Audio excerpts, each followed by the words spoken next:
উপস্থিত হযরত উলামায়ে কেরাম, মুসলমান ভাইরা,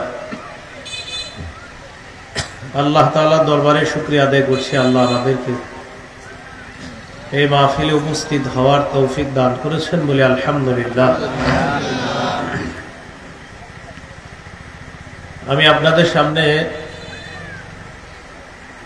28 পারা 20 নম্বর পৃষ্ঠা সূরা তাহরিমের 8 নম্বর আয়াতে কারিমার অংশ বিশেষ তেলাওয়াত করলাম। আয়াতে আল্লাহ তাআলা গুনাহ থেকে পরিত্রাণের একটা উপায় আলোচনা করেছেন, খাঁটি তওবা করা। এর আগে ভূমিকা স্বরূপ একটি কথা আমাদের মনে রাখা, সেটা হলো রমজান মাস শেষ হয়ে গেছে। রাসূলুল্লাহ সাল্লাল্লাহু আলাইহি সাল্লাম ওই ব্যক্তির ব্যাপারে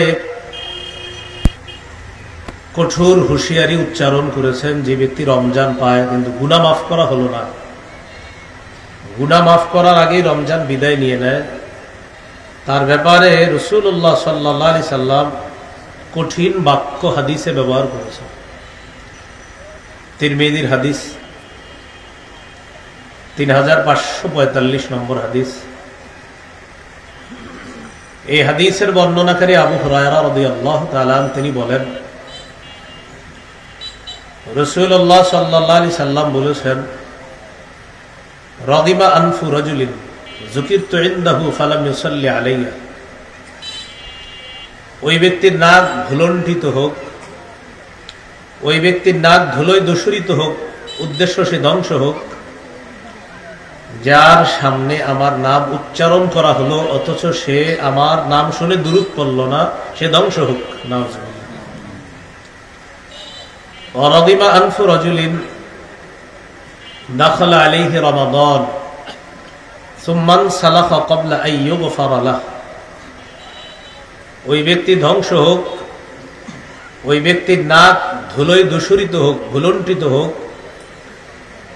যেই ব্যক্তির কাছে রমজান মাস আসলো কিন্তু ওই ব্যক্তিকে ক্ষমা করার আগেই রমজান মাস বিদায় নিয়ে নিল, ওই ব্যক্তিও ধ্বংস হোক। এই হাদিসে আরেকজনের ব্যাপারে নবী বলেছেন, রাদিবা আনফু রাজুলিন আদরাকা ইনদাহু আবাওয়াহুল কিবারা ফালাম ইউদখিলাহুল জান্নাহ।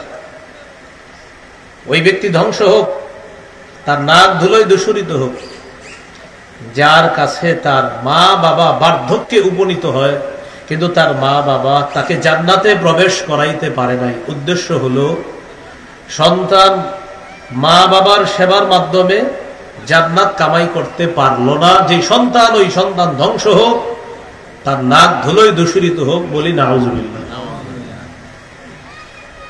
এই হাদিসে 3 জন ব্যক্তির ব্যাপারে বলা হয়েছে। এর মধ্যে দ্বিতীয় জন যে ব্যক্তির, তিনি হলেন যে রমজান মাস পায়, গুনাহ মাফ করার আগে রমজান বিদায় নিয়ে নেয়, তার ব্যাপারে রাসূলুল্লাহ সাল্লাল্লাহু আলাইহি সাল্লাম কঠোর হুঁশিয়ারি উচ্চারণ করেছেন। তো রমজান তো আসলেই শেষ। এই জন্য আগের মতো সময়ে বরকত পাওয়া যাচ্ছে না। কিন্তু তিরমিজির বর্ণনা 2332 নম্বর হাদিস, রাসূলুল্লাহ সাল্লাল্লাহু আলাইহি সাল্লাম বলেন, লা তাকুমুস সাআতু হাত্তা ইয়াতাকারাবাজ জামান। সময় সংকুচিত হওয়া না পর্যন্ত কিয়ামত হবে না। কিয়ামতের আগে সময় সংকুচিত হয়ে যাবে, সময় বরকত পাওয়া যাবে না। এমন পরিস্থিতি হবে, তাকুনুস সানাতু কাশ-শাহরি, বছর মনে হবে মাসের মতো, ওয়া শাহরু কাল জুমআ, মাস মনে হবে সপ্তাহের মতো, সপ্তাহ মনে হবে একদিনের মতো, একদিন মনে হবে 1 ঘন্টার মতো। বাস্তবিক অর্থে গত বছরের রমজান আর এই রমজান আমার কাছে এটাই মনে হয়েছে, আসলো চলে গেল। রাসূলুল্লাহ সাল্লাল্লাহু আলাইহি সাল্লাম বলেছেন, কিয়ামতের আগে সময় সংকুচিত হয়ে যাবে। তো এখানে আমাদের করণীয় হলো, সময় তো সংকুচিত হবে, যেহেতু নবীজি বলেছেন সময় সংকুচিত হবে, এই সময় সংকুচিত হওয়ার মধ্য দিয়েও আমাকে আপনাকে এমন কিছু কাজ করা যে কাজটা আমার পরকাল সুন্দর হয়ে যায়। আল্লাহ আমাদেরকে কথাগুলা বুঝার তৌফিক দান করুন। তো আমাদের জীবনের সবচেয়ে একটা গুরুত্বপূর্ণ বিষয় হলো গুনাহমুক্ত ভাবে আল্লাহর কাছে যাওয়া। গুনাহ মাফের কি উপায়? আমরা কয়েকটা উপায় জানবো গুনাহ মাফের। অনেকগুলা উপায় আছে গুনাহ মাফের, প্রায় 70-এর অধিক আছে। আপনাদের সামনে আজকে নির্বাচিত 11টা গুনাহ মাফের আলোচনা করবো ইনশাআল্লাহ বিইজনিল্লাহ। 1 নম্বর খাঁটি তওবা, 2 নম্বর বেশি বেশি ইস্তেগফার পড়া, 3 নম্বর গুনাহ মাফের আশায় বারবার আল্লাহর কাছে ক্ষমা চাওয়া, 4 নম্বর রাসূলুল্লাহ সাল্লাল্লাহু আলাইহি সাল্লামের পূর্ণ অনুসরণ করা, 5 নম্বর আযান দেওয়া, 6 নম্বর গুনাহ মাফ থেকে মুক্তি পাওয়ার জন্য সুন্দরভাবে কায়মনো বাক্যে একদম একনিষ্ঠ ভাবে একদম আল্লাহর দিকে রুজু হয়ে 2 রাকাত নামাজ পড়া, 7 নম্বর দৈনিক 5 ওয়াক্ত নামাজ পড়া, 8 নম্বর জামাতে নামাজ পড়া, 5, 6, 7, 8 আবার বলছি দেখেন, 5 নম্বর আযান দেওয়া, 6 নম্বর 2 রাকাত নামাজ পড়া গুনাহ মাফ থেকে গুনাহ মাফের জন্য এই নিয়তে 2 রাকাত নামাজ পড়া, 7 নম্বর 5 ওয়াক্ত নামাজ পড়া, 8 নম্বর জামাতের সাথে নামাজ পড়া, 9 নম্বর কখনো গুনাহ হয়ে গেলে সাথে সাথে একটা ভালো কাজ করা, 10 নম্বর জিকিরের মজলিসে বসা, এই যে মজলিসে বসছেন এটা জিকিরের মজলিস, 11 নম্বর জিকির করা। এই 11টা উপায় আমরা জানবো, একটু মন দিয়ে শুনি আমরা। 1 নম্বর উপায় হলো তওবা করা। সূরা তাহরিমের 8 নম্বর আয়াত, 28 পারা 20 নম্বর পৃষ্ঠা। এই আয়াতে আল্লাহ তাআলা বলেন, ইয়া আইয়ুহাল্লাযীনা আমানু তুবু ইলাল্লাহি তাওবাতান নাসুহা। হে ঈমানদারগণ, তোমরা আল্লাহর কাছে একনিষ্ঠ তওবা করো, খাঁটি তওবা। এতে কি লাভ? আসা রাব্বুকুম আন ইউকাফিরা আনকুম সাইয়্যাতিকুম, আশা করা যায় তোমাদের রব তোমাদের গুনাহগুলা মাফ করে দেবেন। সুবহানাল্লাহ। ওয়া ইউদখিলাকুম জান্নাতিন তাজরি মিন তাহতিহাল আনহার, মৃত্যুর পর তোমাদেরকে আল্লাহ তাআলা এমন জান্নাতে প্রবেশ করাবেন যে জান্নাতের বাগান সমূহের তলদেশ দিয়ে নহর সমূহ প্রবাহিত হবে। তাহলে 1 নম্বর উপায় খাঁটি তওবা।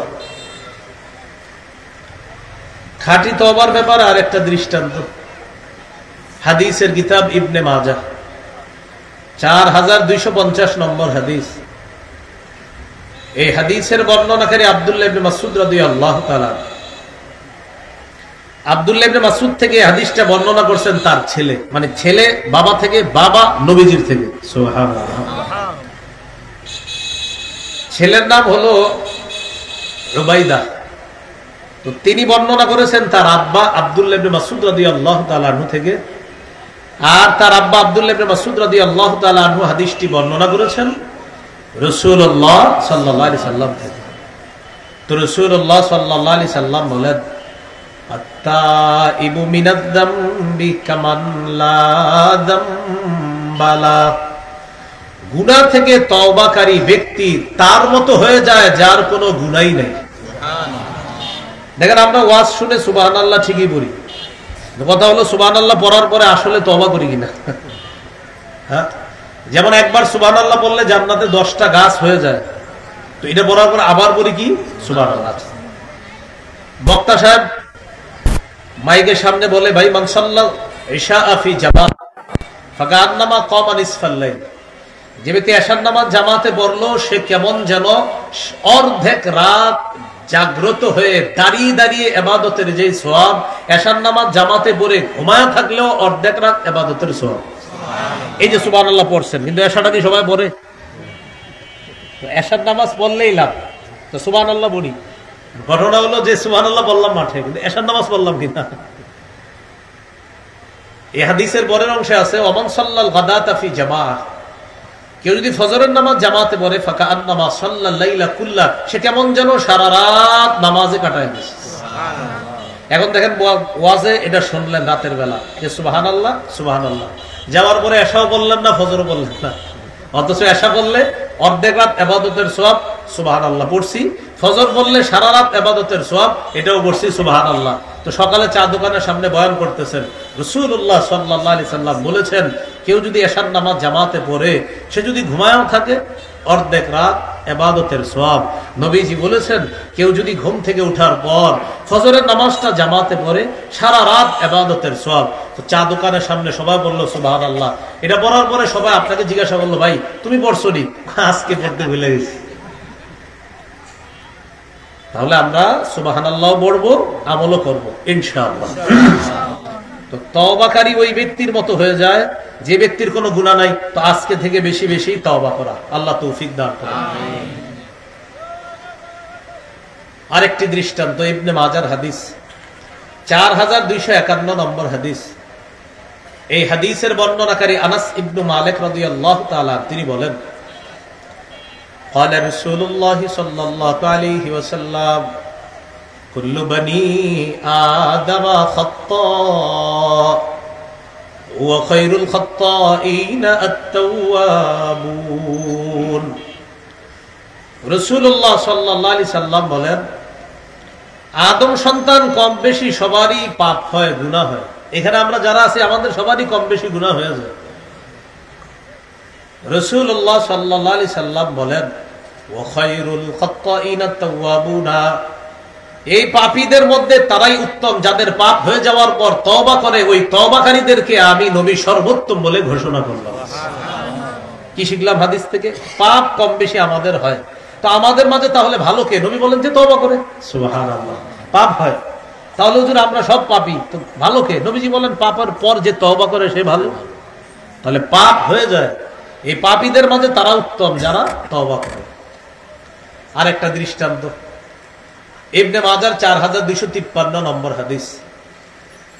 এই হাদিসের বর্ণনাকারী আব্দুল্লাহ ইবনে আমর রাদিয়াল্লাহু তাআলা আনহুমা তিনি বলেন, قال رسول الله صلى الله عليه وسلم إن الله لا يقبل توبة العبد ما لم يغرغر।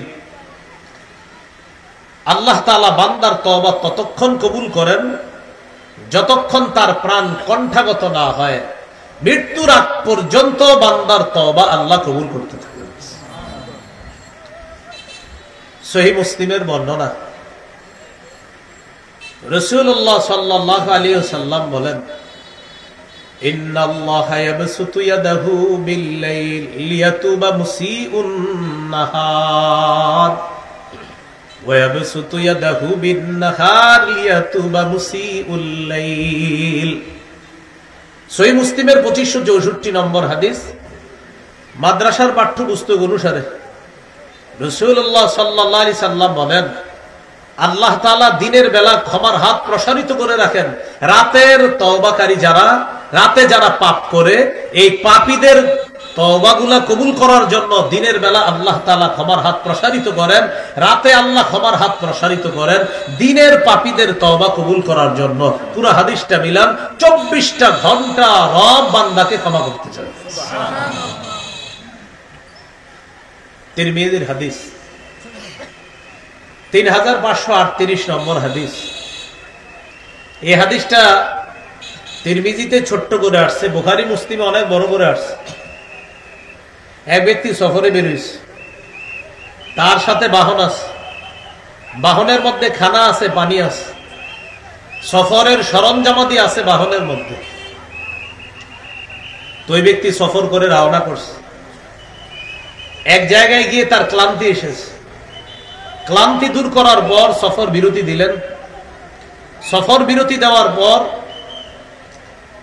ওই ব্যক্তির চোখে একটু ঘুম ঘুম ভাব আসছে, তন্দ্রা আসছে, নিদ্রা আসছে। তখন তিনি সফর বিরতি দিলেন।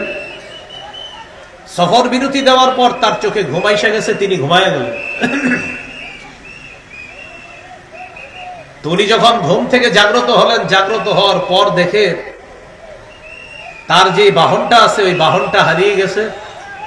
তো বাহন চলে যাওয়ার অর্থ হলো তার বাহনের মধ্যে যে খানা পানি ইত্যাদি ছিল এইগুলাও হারায় গেছে। এখন আপনারা একটু বলেন তো, সফরে বের হলেন, হঠাৎ ঘুম আসছে, উঠে দেখেন আপনার সফরের সমস্ত সরঞ্জামাদি হারিয়ে গেছে, কি পরিমাণ পেরেশান হবে। ওই ব্যক্তিও পেরেশান হয়ে গেলেন, চিন্তা করতে লাগলেন আমি এখন কি করব। উনি সিদ্ধান্ত নিতে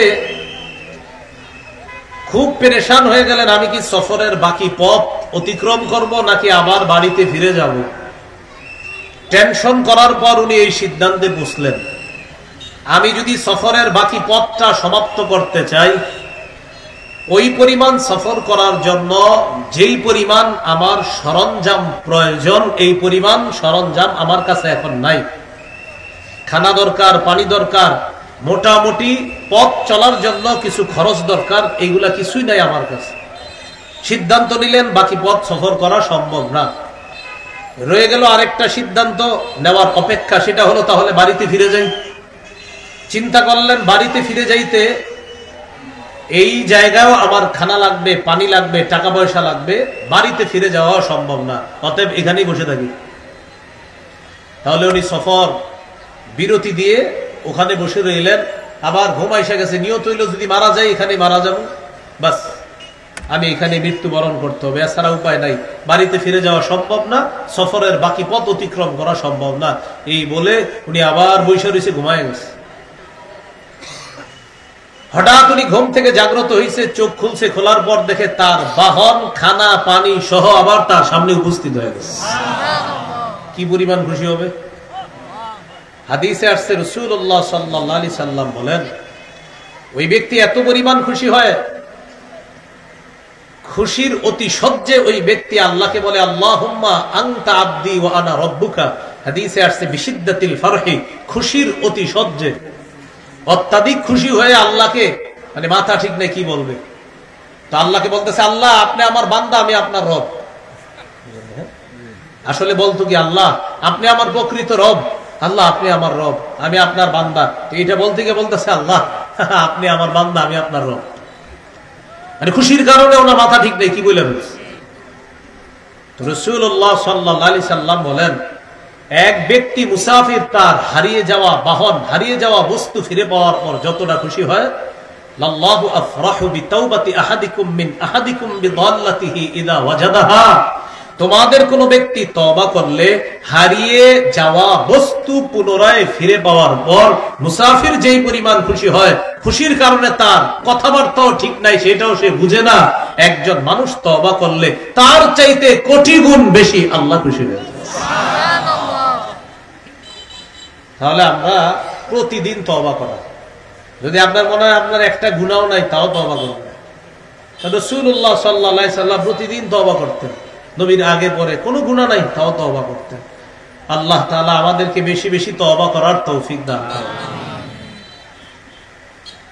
এই হলো আপনার এক নাম্বার উপায় তওবা করা, গুনাহ থেকে মাফের এক নাম্বার উপায় তওবা করা, এটা আমরা জানলাম। এক নাম্বার উপায় হলো গুনাহ থেকে মাফের দুই নাম্বার উপায় বেশি বেশি ইস্তেগফার পাঠ করা। ইস্তেগফার আস্তাগফিরুল্লাহ আস্তাগফিরুল্লাহ এতটুকু যদি বলেন তাও হলো।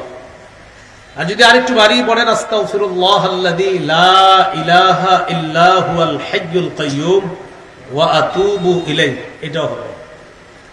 তো আপনি যদি এতটুকু বলেন আস্তাগফিরুল্লাহ আস্তাগফিরুল্লাহ আস্তাগফিরুল্লাহ, এতটুকু বললে হবে।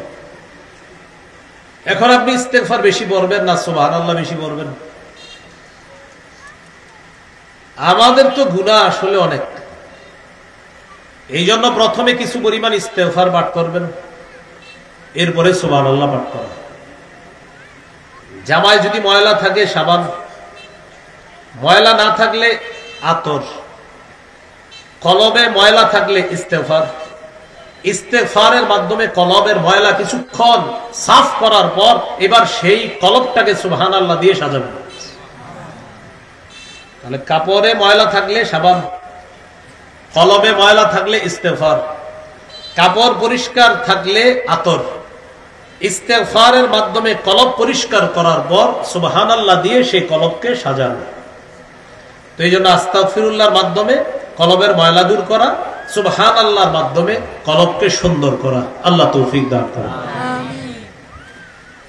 সূরা আলী ইমরান 135 নম্বর আয়াতে আল্লাহ বলেন, ওয়াল্লাযীনা ইযা ফাআলু ফাহিশাতান আও যালামু আনফুসাহুম যাকারুল্লাহ ফাস্তাগফিরু লিযুনুবিহিম ওয়া মান ইয়াগফিরুয যুনুবা ইল্লাল্লাহ ওয়া লাম ইউসিররু আলা মা ফাআলু ওয়া হুম ইয়ালামুন। ওয়াল্লাযীনা ইযা ফাআলু ফাহিশা, যারা কোনো অশ্লীল কাজ করে ফেলে, খারাপ কাজ, আও যালামু আনফুসাহুম, অশ্লীল কাজ করে, গুনাহ করে, গুনাহের মাধ্যমে নিজেদের উপর জুলুম করে, যাকারুল্লাহ, সাথে সাথে আল্লাহকে স্মরণ করে। আল্লাহ আমি এটা কি করলাম, ছি ছি, অশ্লীল কাজ করছে, সাথে সাথে আল্লাহকে স্মরণ করছে। ফাস্তাগফিরু লিযুনুবিহিম, সাথে সাথে ইস্তেগফার করছে, আস্তাগফিরুল্লাহ আস্তাগফিরুল্লাহ। আল্লাহ বলেন, ওয়া মান ইয়াগফিরুয যুনুবা ইল্লাল্লাহ, বান্দা গুনাহ আমি আল্লাহ ছাড়া মাফ করবেই বা কে? আমি আল্লাহই তো গুনাহ মাফ করব। ওয়া মান ইয়াগফিরুয যুনুবা, আর কে আছে গুনাহ মাফ করবে? ইল্লাল্লাহ, আল্লাহ ছাড়া।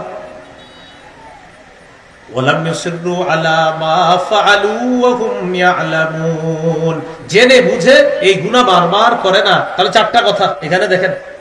এক নাম্বার, আপনার খারাপ কাজ হয়ে গেছে। দুই নাম্বার, খারাপ কাজ হওয়ার সাথে সাথে আল্লাহকে মনে পড়ছে। তিন নাম্বার, সাথে সাথে বলছেন আস্তাগফিরুল্লাহ। চার নাম্বার, এই গুনাহ আর বারবার করেন নাই।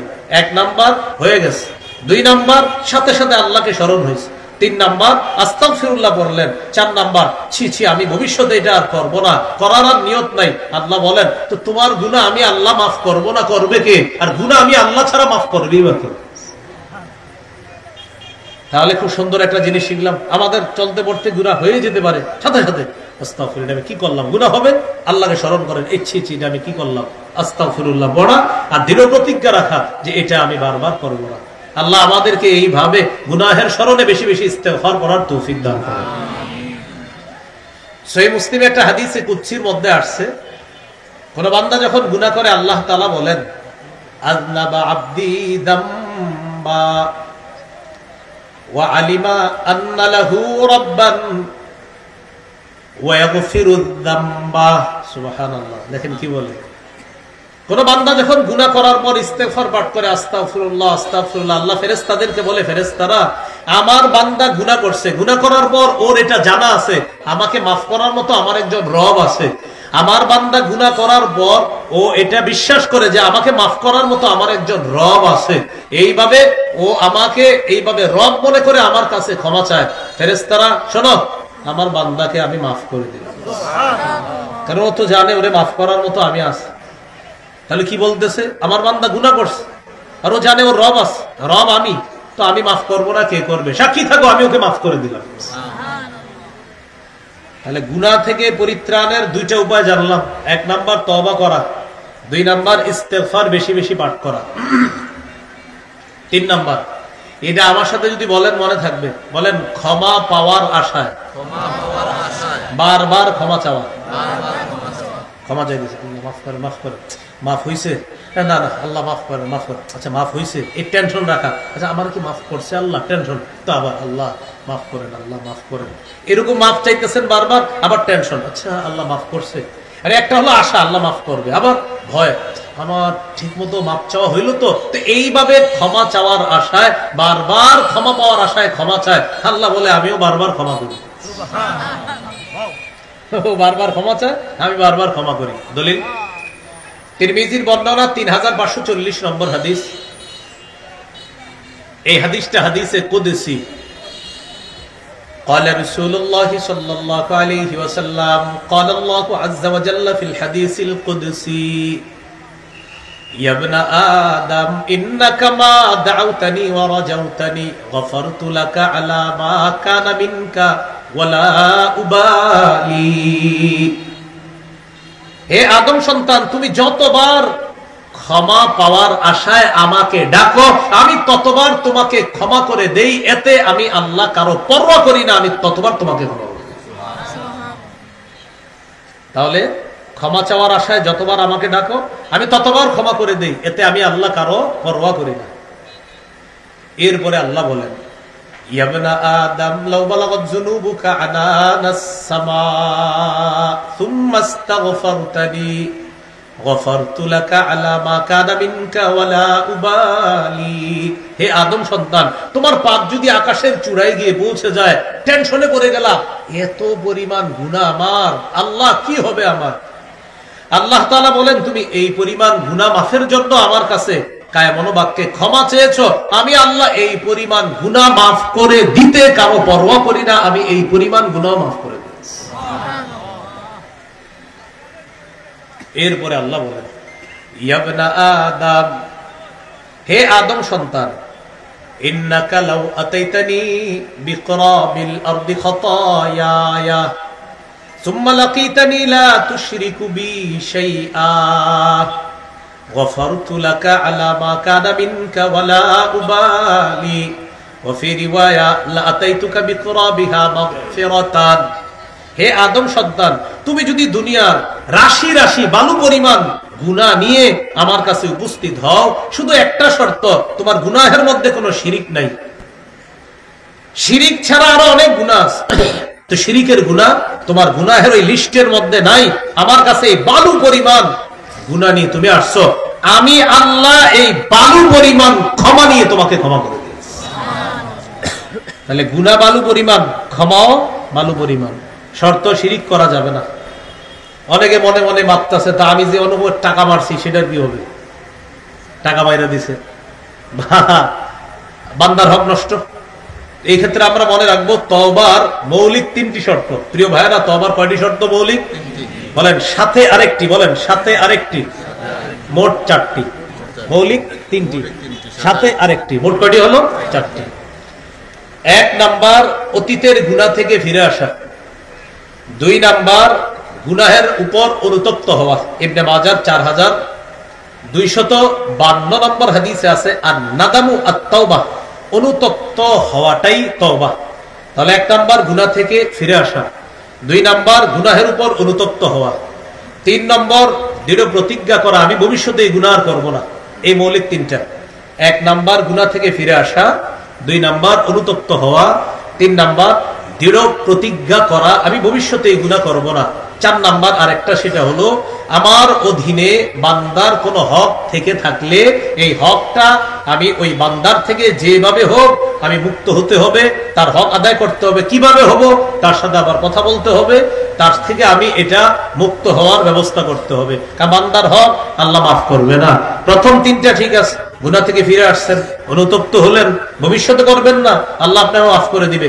চার নাম্বার যেটা বান্দার হক, এটা আল্লাহ মাফ করবে না বান্দা মাফ না করা পর্যন্ত।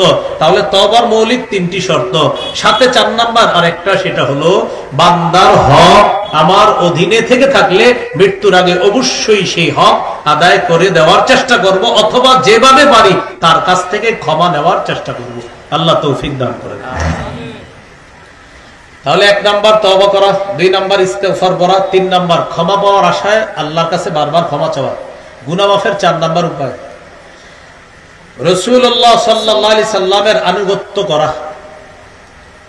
সূরা আলী ইমরানের 31 নম্বর আয়াতে আল্লাহ বলেন, কুল ইন কুনতুম তুহিব্বুনাল্লাহ ফাত্তাবিউনি ইউহিব্বুকুমুল্লাহ ويغفر لكم ذنوبكم والله غفور رحيم। নবী আপনি বলেন, যদি তোমরা আল্লাহকে ভালোবাসো, আল্লাহকে ভালোবাসতে চাই সবাই, ফাত্তাবিউনি, তাহলে আমি নবীর অনুসরণ করো। আমরা যারা আল্লাহকে ভালোবাসতে চাই, আল্লাহ বলেন নবী আপনি বলে দেন তারা যেন আপনার অনুসরণ করে।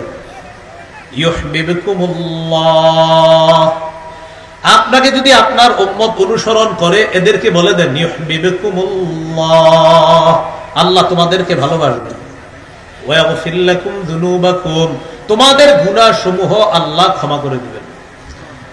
এখন রাসূলুল্লাহ সাল্লাল্লাহু আলাইহি সাল্লাম কি দুনিয়াতে আছেন? নাই। তাহলে নবীজিকে আনুগত্য করব কিভাবে? রাসূলুল্লাহ সাল্লাল্লাহু আলাইহি সাল্লামের সুন্নাহ অনুসরণ করা, নবীজি সাল্লাল্লাহু আলাইহি সাল্লামের সুন্নাহ আমাদের জীবনে বাস্তবায়ন করা। আমরা এইভাবে আল্লাহ রাসূলের আনুগত্য করব। আল্লাহ তৌফিক দান করেন। প্রতিনিয়ত কিছু সুন্নত আছে, এই সুন্নতগুলো আদায় করা। মেসওয়াক করা, আজকে মাগরিবের আগে সবার মেসওয়াক করা উচিত ছিল মুসলমান হিসাবে। 5 ওয়াক্ত নামাজের আগে মেসওয়াক করা, ঘর থেকে বের হওয়ার সময় মেসওয়াক করা, সারা দুনিয়ার সমস্ত কাজকর্ম করার পর ঘরে ঢুকে সর্বপ্রথম মেসওয়াক করা, এই সুন্নাহ। জিহাদের ব্যাপারে কথা বলা, এটা সুন্নাহ। তরবারির গুনাগুন সম্পর্কে আলোচনা করা, এটাও সুন্নাহ। মুসলমানের পক্ষে কথা বলা, এগুলাও করা। ফিলিস্তিনের মুসলমানদের পক্ষে আলোচনা অব্যাহত রাখা, রাসূল সাল্লাল্লাহু আলাইহি সাল্লামের খাঁটি উম্মত হিসাবে এটা আমাদের প্রত্যেকের দায়িত্ব, কর্তব্য। চায়ের স্টলে, চায়ের আড্ডায়, পার্সোনাল বৈঠকে, ব্যাপকভাবে সমাজের সবার সাথে যখন বৈঠকে বসি আমরা, খুসুসি বৈঠক আর সর্বসাধারণের বৈঠক, সেটা ঘরোয়া বৈঠক হোক, সেটা বাহিরের বৈঠক হোক, চায়ের আড্ডাখানা হোক, সেটা মসজিদে 2-4 জন মুসল্লিদের মধ্যে হোক, সেটা মসজিদের সামনে পুকুরের ঘাটের মধ্যে বসে হোক, ফিলিস্তিনের মুজাহিদদের পক্ষে আলোচনা সদা সর্বদা অব্যাহত রাখা। 2 বন্ধু যখন কথা বলবেন, 5 মিনিট কথার 1 মিনিট বরাদ্দ রাখেন ফিলিস্তিনের জন্য, কথা বলতে হবে। ফিলিস্তিন এটা ইমানি ইস্যু, এটা জিয়ে রাখতে হবে। এই ইস্যু ভুলে যাওয়ার ইস্যু না, এটা সব সময় রাখতে হবে। চূড়ান্ত বিজয় না হওয়া পর্যন্ত ফিলিস্তিনের পক্ষে মুসলমানদের কথা থামবে না, থামতে পারে না, থামানো উচিত না। আল্লাহ রাসূলের খাঁটি উম্মত, ওই যে মেসওয়াক করছেন, এটাও খাঁটি উম্মতের পরিচয়। আবার আপনি আত্মীয় স্বজনের হক আদায় করছেন, এটাও খাঁটি উম্মতের পরিচয়। আবার আমার মজলুম মুসলমান ভাই, ফিলিস্তিনের নির্যাতিত নারী, শিশু আর মুজাহিদদের পক্ষে আপনি কথা বললেন, এটা আল্লাহ রাসূলের খাঁটি উম্মত হিসাবে আমাদের দায়িত্ব, কর্তব্য, তথা আমাদের জীবনের প্রতিটা ক্ষেত্রে আল্লাহ রাসূলের আদর্শ বাস্তবায়নের মাধ্যমে রাসূল সাল্লাল্লাহু আলাইহি সাল্লামের আনুগত্য করার চেষ্টা সদা সর্বদা অব্যাহত রাখবো। আল্লাহ তৌফিক দান করেন। তাহলে 4 নাম্বার উপায়, নবীজির আনুগত্য করলে আল্লাহ তাআলা গুনাহ মাফ করে দিবেন। 5 নাম্বার, আযান দেওয়া। কি দেওয়া? আযান দেওয়া। এটা শুধু মুয়াজ্জিন সাহেবের জন্য বরাদ্দ রাখেন না, রাইখা এই সবাই বিশুদ্ধ উচ্চারণে আযান শিখবেন। মাদ্রাসার অনেক ছাত্র ভাইয়েরা আসছেন ছুটিতে, আপনারাও আযান দিন। আমি আমগেরামের মসজিদে এখনো তো চান্স নেই, আপনার সুযোগ পাইলে গিয়ে আযান দেয়, আগে আগে যাই, যাতে মুয়াজ্জিন সাহেব আগে না আসতে পারে। আযান দিতে হবে। হ্যাঁ, হাদিসে আসছে টানা 12 বছর কেউ আযান দিলে ওয়াজাবাত লাহুল জান্নাহ, তার জন্য জান্নাত ওয়াজিব। সুবহানাল্লাহ। এখন মুয়াজ্জিন সাহেবের সব ফজিলত দিয়ে দিব আমরা, আমাদের কি হবে? আমরা সবাই মুয়াজ্জিন হতে হবে ইনশাআল্লাহ। 5 নাম্বার উপায় গুনাহ মাফের, আযান দেওয়া। আবু দাউদের হাদিস, 515 নম্বর হাদিস, قال رسول الله صلى الله عليه وسلم المؤذن يغفر له مدى صوته ويشهد له كل رطب ويابس। মুয়াজ্জিন সাহেবের আযানের আওয়াজ যেই পরিমাণ যায়, এই পরিমাণ দূরত্ব পর্যন্ত তার গুনাহসমূহ ক্ষমা করে দেওয়া হয়। উদ্দেশ্য হলো আপনার মানে দূরত্বের মিটার যত বেশি, তার গুনাহ মাফ করাটাও আল্লাহ তাআলা তত বেশি তার গুনাহ মাফ করে। তাহলে 5 নাম্বার আযান দেওয়া।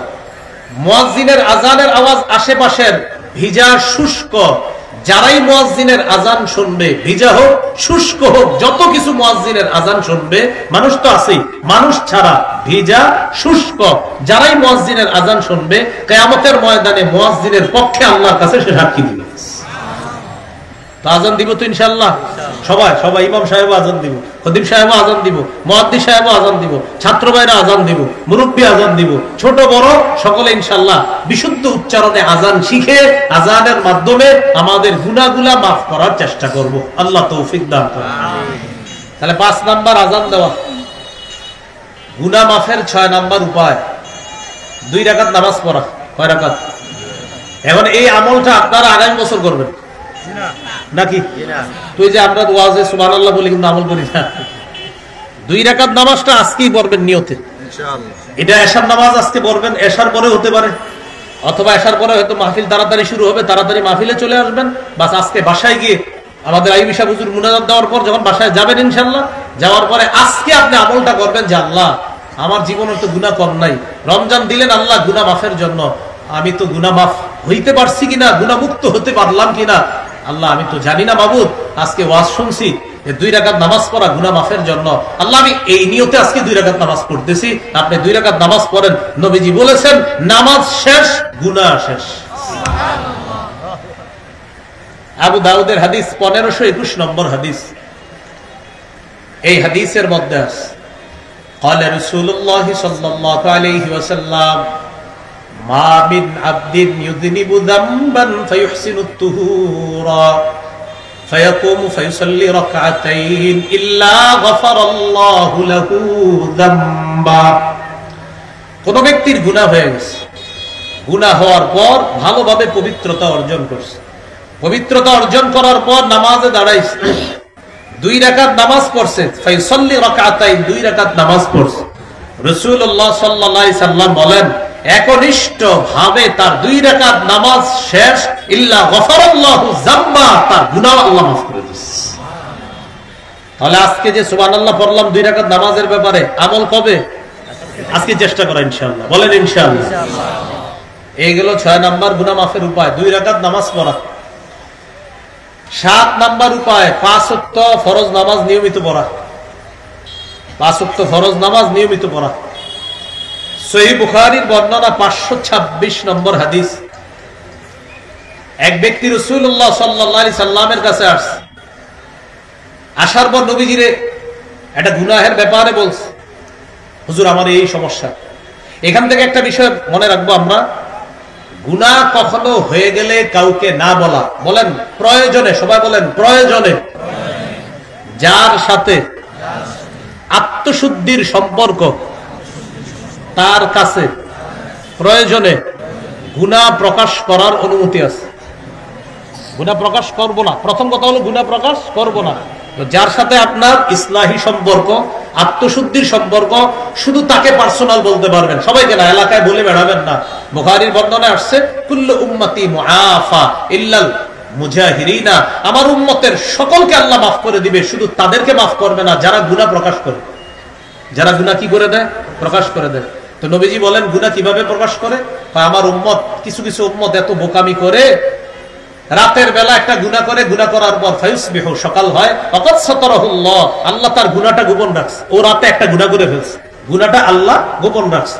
সকালবেলা বন্ধুদের সাথে দেখা হওয়ার পর বলে, দোস্ত কি খবর? তো ভালো। আমিলতুল বারিহাতা কাজা ওয়া কাজা, গত রাতে আমি এই এই কাজ করছি, এই নাটকটা দেখছি, ওইটা ও এটা এখনো দেওয়াস নাই তুই? আমি তো দেখে ফেলছি গত রাত, বলতেছি বন্ধুরে বলে বেড়াইছে। তো নবীজি বলেন এক ব্যক্তি রাতে পাপ করছে, তার পাপ আল্লাহ গোপন রেখেছিলেন, পাপের উপর আল্লাহ পর্দা ফেলে দিয়েছিলেন, কিন্তু সে সকালবেলা অন্যদের সাথে বলে বেড়ায়। নবীজি বলেন আমার উম্মতের সকলকে মাফ করবে আল্লাহ, ওকে মাফ করবে না, ও যে এইভাবে সবার কাছে গুনাহ বলে বেড়ায়। তবে এখানে আরেকটা মাসালা মনে রাখা, প্রয়োজনে যেই গুনাহ আমি ছাড়তে পারি না, আমার ওই গুনাহের কথাটা যার সাথে আমার আত্মশুদ্ধির সম্পর্ক, তাকে বলা যাবে প্রয়োজনে, সকলের কাছে বলে বেড়ানো যাবে না। বলা যে যাবে এটার দলিল কি? এই যে এক ব্যক্তি আয়েশা নবীর কাছে গুনাহ প্রকাশ করছে, এক ব্যক্তি আয়েশা গুনাহ প্রকাশ করছে। আরেকটা বর্ণনা আব্দুল্লাহ ইবনে ওমর রাদিয়াল্লাহু তাআলা আনহুমার কাছে এক ব্যক্তি আয়েশা বলতেছে, হুজুর আমি শেষ। কি হয়েছে তোমার? আমি তো ভয়ঙ্কর গুনাহ করে ফেলছি। কি করছ? এটা করছি। আব্দুল্লাহ ইবনে ওমর রাদিয়াল্লাহু তাআলা আনহুমা বললেন, ও আচ্ছা আচ্ছা, তোমার মা আছে জীবিত? জি আছে। যাও মায়ের সেবা করো, তুমি যেই গুনাহ করছো মায়ের সেবা করলে এটা মাফ হয়ে যাবে। সুবহানাল্লাহ। তাহলে কি শিখলাম? গুনাহ সবার কাছে বলা যাবে না, শুধুমাত্র আমি যার সাথে আত্মশুদ্ধির সম্পর্ক রাখি, যার মাধ্যমে আমি আমার গুনাহ থেকে পবিত্র হওয়ার জন্য একজন উস্তাদ মানি যাকে, তার কাছে এটা পার্সোনাল বলা যাবে, সবার কাছে এটা বলে বেড়ানো যাবে না। আমরা মূল আলোচনায় চলে আসি। গুনাহ মাফের 7 নম্বর উপায় 5 ওয়াক্ত ফরজ নামাজ পড়া। এক ব্যক্তি রাসূল সাল্লাল্লাহু আলাইহি সাল্লামের কাছে এসে বলে দিলেন যে আমার এই পাপ হয়ে গেছে। তো রাসূলুল্লাহ সাল্লাল্লাহু আলাইহি সাল্লামের কাছে এটা বলার পর আল্লাহ তাআলা সূরা হুদের এক আয়াত নাযিল করে দিলেন। আল্লাহ বলেন, ওয়া আকিমিস সালাতা তারাফাইন নাহারি ওয়া যুলাফাম মিনাল লাইল ইন্নাল হাসানাতি ইউযহিবনাস সাইয়্যাত। আল্লাহ তাআলা জানায় দিলেন ওয়া আকিমিস সালাতা তারাফাইন নাহারি ওয়া যুলাফাম মিনাল লাইল। তুমি নামাজ কায়েম করো দিনের দুই অংশে এবং রাতের কিছু অংশ।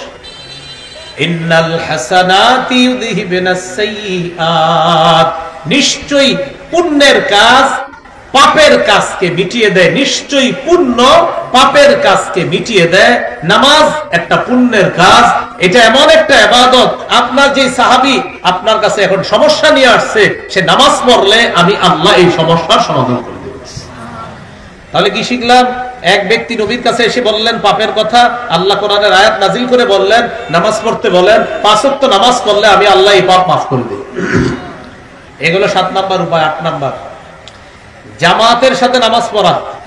আমি আবার বলছি 5, 6, 7, 8টা ভালো করে মনে রাখবেন। 5 আজান দেওয়া, 6 নাম্বার 2 রাকাত নামাজ পড়া, 7 নাম্বার 5 ওয়াক্ত নামাজ পড়া, 8 নাম্বার জামাতের সাথে নামাজ পড়া। সহিহ মুসলিমের বর্ণনা, এক ব্যক্তি রাসূল সাল্লাল্লাহু আলাইহি সাল্লামের কাছে আসলেন। আসার পর বললেন আকিম আলাইয়া হাদ্দান, হুজুর তাড়াতাড়ি আমার উপর বিচার কার্য প্রয়োগ করেন আপনি। কেন, কি হয়েছে তোমার? হুজুর আমি তো শেষ, আমার এই অপরাধ হয়ে গেছে, আপনি আমাকে বিচার করেন তাড়াতাড়ি। এই কথা শোনার পর রাসূলুল্লাহ সাল্লাল্লাহু আলাইহি সাল্লাম বললেন তুমি এই পাপ করছো, তাহলে এখন কি করা? হুজুর তাড়াতাড়ি আমাকে পবিত্র করেন। আপনি কি করবেন আমি জানি না, আমাকে আপনি পবিত্র করার ব্যবস্থা করেন। তাহলে পেরেশান, গুনাহ হয়ে গেছে। এই নবীজিকে বলতেছে শাস্তির মাধ্যমে যেভাবে পারেন আমাকে আপনি তাড়াতাড়ি পবিত্র করেন। ইতিমধ্যে জামাতের সময় হয়ে গেছে। রাসূলুল্লাহ সাল্লাল্লাহু আলাইহি সাল্লাম জামাতে দাঁড়াইলেন, নামাজ পড়লেন। নামাজ শেষ করার পর নবীজি সাল্লাল্লাহু আলাইহি সাল্লামের সামনে যিনি আসলেন নামাজের আগে, ওই ব্যক্তি বলতেছে হুজুর আমার সমস্যাটা। তো নবীজি বললেন ও আচ্ছা আচ্ছা, তুমি যেই সমস্যা নিয়ে আসছো আমাদের সাথে কি জামাতে শরীক হয়েছিল? হাদারতাস সালাতা মা'না, আমাদের সাথে কি জামাতে নামাজ পড়ছো? তিনি বললেন জি হুজুর জামাতে নামাজ পড়ছি। নবীজি বললেন তুমি যেই পাপের কথা আমার কাছে বলেছো, জামাতে নামাজ পড়ার সাথে সাথে এই পাপ আল্লাহ মাফ করে দিয়েছে। মনে থাকবেন ইনশাআল্লাহ। এলো 8 নাম্বার উপায়। 9 নাম্বার, কোথাও পাপ হয়ে গেলে সাথে সাথে একটা ভালো কাজ করা। আমি বাংলাটা আবার বলছি, বলেন কোথাও, বলেন পাপ হয়ে গেলে। আমি কি বলছি পাপ করে ফেললে না পাপ হয়ে গেলে? সাথে সাথে একটা ভালো কাজ করা। কারণ এটা বলার পরে অনেকেই জায়গায় আছে অনেক আপনার চালাক, বলবে কি যাক আজকে থেকে খালি পাপ করবো আর ভালো কাজ করবো, এরকম না। বিষয়টা পাপ হয়ে গেলে, মুসলমান পাপ করতে পারে না, মুসলমানের পাপ হইতে পারে। মুসলমান পাপ করতে পারে না, মুসলমানের পাপ হয়ে যেতে পারে। মুসলমান পাপ করবে না, মুসলমান পাপ হবে।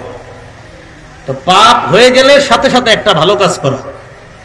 তিরমিজির হাদিস, রাসূলুল্লাহ সাল্লাল্লাহু আলাইহি সাল্লামের সাহাবী আবু যর গিফারী রাদিয়াল্লাহু তাআলা আনহু বর্ণনা, 1587 নম্বর হাদিস। তিনি বলেন ক্বালা লি রাসূলুল্লাহ সাল্লাল্লাহু আলাইহি ওয়াসাল্লাম ইয়া আবা যাররিন ইত্তাকিল্লাহা হাইসুমা কুনতা وَأَتْبِعِ السَّيِّئَةَ الْحَسَنَةَ تَمْحُهَا وَخَالِقِ النَّاسَ بِحُسْنٍ خُلُقٍ।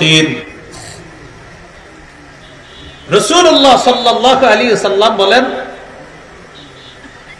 হে আবু যর ইত্তাকিল্লাহা হাইসুমা কুনতা, তুমি যেখানেই থাকো আল্লাহকে ভয় করো। وَأَتْبِعِ السَّيِّئَةَ الْحَسَنَةَ,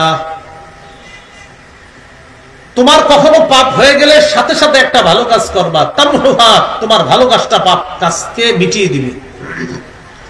এটা কিভাবে করবেন? রাস্তায় হাঁটতেছেন, এমন একজন নারীর প্রতি আপনার নজর পড়ে গেছে যার দিকে নজর দেওয়া হারাম। তো এখন আপনি কি ভালো কাজ করবেন? বাস আস্তাগফিরুল্লাহ আস্তাগফিরুল্লাহ আস্তাগফিরুল্লাহ কয়েকবার এই ভালো কাজটা করেন। নবীজি বলেন পাপ হয়ে গেলে সাথে সাথে একটা ভালো কাজ করবা, পুণ্যের কাজ করবা, তোমার পুণ্যের কাজটা পাপ কাজকে মিটিয়ে দেবে। ওয়াখালিকিন নাসা বিখুলুকিন হাসান, মানুষের সাথে উত্তম আচরণ করবা। এই হাদিসে 3টি উপদেশ দিলেন, যেখানে থাকো আল্লাহকে ভয় করবা, খারাপ কাজ হয়ে গেলে সাথে সাথে একটা ভালো কাজ করবা, মানুষের সাথে উত্তম আচরণ করবা। এই হাদিস থেকে আমাদের মূল আলোচনার পয়েন্ট হলো আমাদের কখনো খারাপ কাজ হয়ে গেলে সাথে সাথে একটা ভালো কাজ করে আমরা ওই পাপ থেকে পরিত্রাণের চেষ্টা করব। আল্লাহ তৌফিক দান করেন। এই গেল 9 নম্বর উপায়। 10 নাম্বার, জিকিরের মজলিসে বসা। আমরা কি মজলিসে বসা? এটা জিকির। সহিহ বুখারীর বর্ণনা 6408 নম্বর হাদিস। এই হাদিসের মধ্যে আছে রাসূলুল্লাহ সাল্লাল্লাহু আলাইহি সাল্লাম বলেন, ইন্না লিল্লাহি মালাইকাতান ইয়াতুফুনা ফিত তুরুকি ইয়ালতামিসুনা আহলা যিকরি। আল্লাহর কিছু মনোনীত ফেরেশতা আছে যারা রাস্তায় ঘুরতে থাকে আর জিকিরের মজলিস তারা তালাশ করতে থাকে। যখন তারা একদলকে পেয়ে যায় আল্লাহর জিকিররত অবস্থায়, দ্বীনি আলোচনায় পেয়ে যায়, তানাদাউ হালুম্মু ইলা হাজাতিকুম, আপনাদের এই রাস্তায় আশেপাশে নিঃসন্দেহে একদল ফেরেশতা ছিল। তারা যখন আমাদের এই মজলিসটা পেয়ে গেছে, অন্যান্য রাস্তার ফেরেশতাদেরকে তারা ডেকে ডেকে বলছে, ও ফেরেশতারা, আমরা যেই মজলিসকে তালাশ করছিলাম, এটা আমরা ওই আল ইহসান ইসলামী সমাজ কল্যাণ একটা আয়োজন করছে, ওখানে এই জাতীয় একটা মজলিস আমরা পেয়ে গেছি। তখন আশেপাশের ফেরেশতারা সবাই নিঃসন্দেহে এই মুহূর্তে আমার আপনার পুরা মজলিসটাকে ঘেরাও করে আল্লাহর আসমান পর্যন্ত পৌঁছে গেছে। এই মুহূর্তে আমরা ফেরেশতাদের বেষ্টনীর মধ্যে আছি। সুবহানাল্লাহ। তো আল্লাহ তাআলা ফেরেশতাদেরকে বলে, কাইফা তারাকতুম ইবাদি, আমার বান্দাদেরকে কি অবস্থায় রেখে আসলাম? মাযা ইয়াকুলুনা, আমার বান্দারা কি বলে একটু বলো তো। ফেরেশতারা বলে, ইউসাব্বিহুনাকা ওয়া ইউমাজ্জিদুনাকা ওয়া ইয়াহমাদুনাকা ওয়া ইউকাব্বিরুনাকা। তারা সুবহানাল্লাহ পড়ে, তারা আলহামদুলিল্লাহ পড়ে, তারা আল্লাহু আকবার পড়ে, তারা আপনার বরত্ব বর্ণনা করে। বলেন, এখানে বসে আমরা সুবহানাল্লাহ পড়ছি না, আলহামদুলিল্লাহ পড়ছি না, আল্লাহু আকবার বলতেছি না? তো এই যে কাজগুলা করি, ফেরেশতারা বলে আল্লাহ তারা তো এগুলা করে। তো আল্লাহ বলে, হাল রাউনি, তারা আমাকে দেখেছে না? দেখে নাই আপনাকে। কাইফা লাউ রাউনি, দেখলে কি করত? ফেরেশতারা বলে, কানু আশাদ্দালাকা ইবাদাতান ওয়া আকসারা লাকা তামজিদান ওয়া তাহমিদান। আল্লাহ তাআলা যদি আপনাকে দেখতো, আরো বেশি বেশি আপনার ইবাদত করত, বেশি বেশি সম্মান করত, বেশি বেশি তাসবিহ পাঠ করত। ফেরেশতারা বলে, মাযা ইয়াসআলুনানি, তারা আমার কাছে কি চায়? ফেরেশতাদেরকে আল্লাহ বলে, তারা আমার কাছে কি চায়? তখন ফেরেশতারা বলে, ইয়াসআলুনাকাল জান্নাহ ওয়া ইয়াতাআওয়াজুনা বিকা মিনান নার, তারা আপনার কাছে জান্নাত চায়, জাহান্নাম থেকে পানা চায়। আল্লাহ তাআলা বলেন, হাল রাআউহা, জান্নাত জাহান্নাম দেখেছে? না মাবুদ, দেখে নাই। ফেরেশতাদেরকে আল্লাহ বলেন, কাইফা লাউ রাআউহা, দেখলে কি করত? তখন ফেরেশতারা বলে, আল্লাহ জান্নাত যদি দেখতো, এটা পাওয়ার জন্য আরো বেশি বেশি ইবাদত করত। আর যদি জাহান্নাম থাকতো, জাহান্নাম দেখলে জাহান্নামের ভয়ে এটা থেকে বাঁচার জন্য আরো বেশি বেশি আপনার দরবারে ক্ষমা প্রার্থনা করত। আল্লাহ তাআলা বলেন, আমাকে দেখে নাই, বিশ্বাস করলো। জান্নাত জাহান্নাম দেখে নাই, নবীজি বলেছেন, বিশ্বাস করলো। ইশহাদু আন্নী কাদ গফারতু লাহুম, সাক্ষী থাকো আমি তাদেরকে মাফ করে দেব। তো এখন এই মজলিসে যারা আছে, অনেকে আছে পিছনে আসে, আইসা এমনি বসে, বাদাম খাইতে আসছিল, আইসা বসে গেছে, এই দেখি না হুজুররা কি করে। তো মনে করেন এইখানে এমনও লোক আসবে, এই যে সর্বশেষ আমাদের মাওলানা খালেদ সাইফুল্লাহ আইয়ুবী সাহেব যখন দোয়া করবে, হয়তো দোয়ার 2-3 মিনিট আগে একজন আসবে যে হুজুর দোয়াটা করবে, গিয়ে বসে একটু, আইসা বসে গেছে। তো ফেরেশতারা বলে, আল্লাহ এর তো সামান্য সময় আসছে, এরও মাফ করবেন। আল্লাহ তাআলা বলে ওদেরকে, হুমুল জুলাসা লা ইয়াশকা জালিসুহুম, এই বৈঠকটা মজলিসটা এত দামি, ওদের পিছনে আইসা যারা বসে তাদেরকে মাফ করে দেন। তাহলে ক্ষমা পাওয়ার 10 নাম্বার উপায় জিকিরের মজলিসে বসা। আল্লাহ আমাদেরকে এই জাতীয় মজলিসগুলা বেশি বেশি বসার তৌফিক দান করেন। জুমার দিন আজানের পরে তাড়াতাড়ি চলে যাবেন, খতিব সাহেব বয়ান করে না, এই বয়ানে বসবেন কি, এটা জিকিরের মজলিস। এরপরে এলাকায় হয়তো এখন হয় বিভিন্ন মসজিদে হালকায় জিকির হয়, এই হালকায় জিকিরের মজলিসে বসবেন।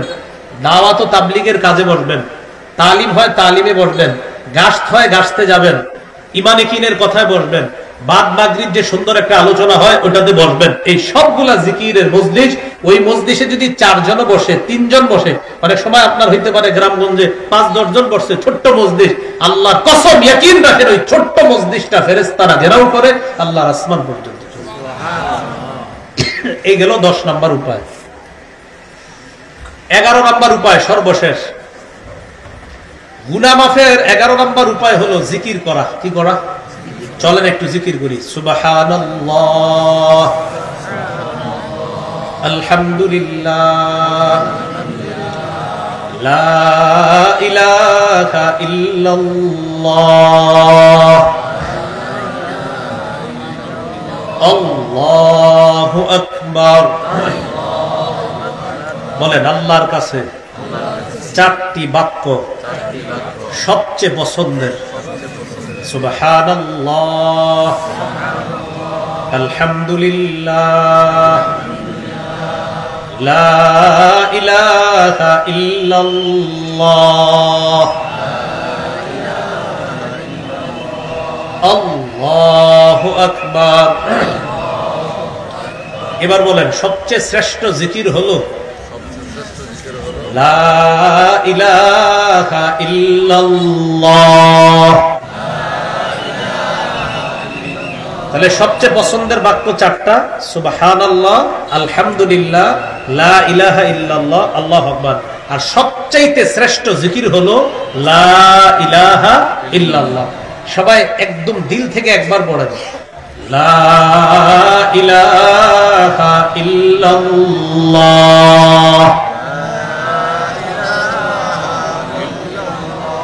পড়ছেন নি? না হয় নাই মনে হয়। আবার সুন্দর করে সবাই, লা ইলাহা ইল্লাল্লাহ। তিরমিজির হাদিস 3592 নম্বর হাদিস, মা ক্বালা আবদুন ক্বাত্তু লা ইলাহা ইল্লাল্লাহ খালিসান মুখলিসা ইল্লা ফুতিহাত লাহু আবওয়াবুস সামা হাত্তা তুফজিয়া ইলাল আরশ। একবার যদি কেউ ইখলাসের সাথে লা ইলাহা ইল্লাল্লাহ পড়ে, আসমানের সবগুলা দরজা খুলে দেওয়া হয়, তার লা ইলাহা ইল্লাল্লাহ যেন আরশ পর্যন্ত পৌঁছে। তো পড়বেন ইনশাআল্লাহ বেশি বেশি। এলো জিকির করা। 5 ওয়াক্ত ফরজ নামাজের পর পড়বো, বলেন 33 বার, বলেন সুবহানাল্লাহ 33 বার, আলহামদুলিল্লাহ 33 বার, আল্লাহু আকবার।